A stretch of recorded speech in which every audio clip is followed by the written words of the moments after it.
بڑے کار بنانے والی کمپنیوں کو بھی ہمیشہ زیادہ اسٹوریج کی ضرورت ہوتی ہے۔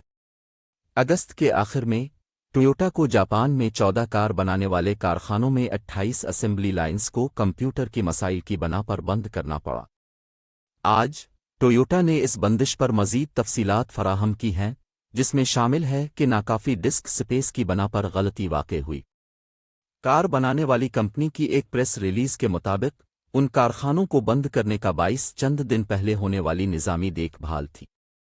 اس دیکھ بھال کے دوران ڈیٹا بیس میں جمع ہونے والے ڈیٹا کو حذف اور ترتیب دی گئی اور ناکافی ڈسک سپیس کی بنا پر غلطی واقع ہوئی، جس سے نظام رک گیا۔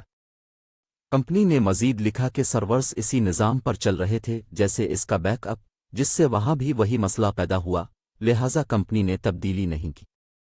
جب ٹویوٹا کے انجینئرز نے زیادہ اسٹوریج والے سرور پر منتقل ہوا تو کارخانے اگلے دن دوبارہ شروع ہو گئے۔ کمپنی کا دعویٰ ہے کہ حالات کو نقل کر کے اور تصدیق کر کے بھی رد عمل میں لے لیا گیا ہے۔